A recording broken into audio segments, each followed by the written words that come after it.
அண்மை செய்தியை பார்த்து வருகிறோம். காஞ்சிபுரம் டிஎஸ்பியை கைது செய்த உத்தரவுக்கு எதிராக உயர்நீதிமன்றத்தில் காவல்துறை மேல்முறையீடு செய்திருக்கிறது. கூடுதல் விவரங்களை செய்தியாளர் மதனிடம் கேட்கலாம். மதன், விவரங்கள். காஞ்சிபுரம் மாவட்டத்தில் அந்த புசிவாக்கம் பகுதியில் வசித்து வந்த முருகன் என்பவருக்கும் அதே பகுதியில் வசித்து வந்த சிவா என்பவருக்கும் தகராறு ஏற்பட்டது கடந்த மாதம்.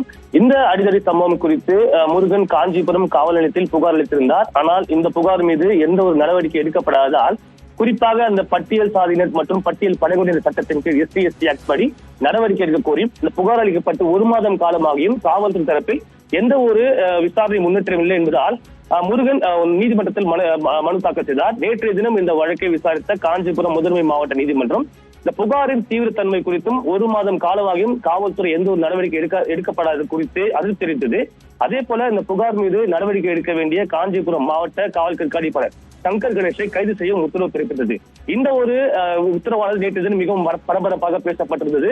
இந்த நிலையில்தான் இன்று காலை சென்னை உயர்நீதிமன்றத்தில் நீதிபதி சதீஷ்குமார் முன்பு காவல்துறை தரப்பில் ஆஜரான வழக்கறிஞர் முகிலன் முறையிட்டார். அதாவது நேற்று தினம் நடைபெற்ற சம்பவம் தொடர்பாக இந்த விளக்கம் கொடுத்து தொடர்பாக தாங்கள் தரப்பில் மனு தாக்கல் செய்ய உள்ளதாகவும் அந்த மனுவை அவசர வழக்காக விசாரிக்க வேண்டும் என்றும் கோரிக்கை வைத்தார். இதை கேட்ட நீதிபதி சதீஷ்குமார் இந்த விவகாரத்தில் ஏதோ ஒன்று வழக்கத்திற்கு மாறாக நடைபெற்றுள்ளதாக கருத்து தெரிவித்து இந்த ஒரு மனுவை தாக்கல் செய்யவிட்டு அது பட்டியலிடப்பட்டால் இன்று பிற்பகல் விசாரணை எடுத்துக் கொள்ளப்படும் என்றும் தற்போது தெரிவித்துள்ளார். விவரங்களை வழங்கியமைக்கு நன்றி மதன்.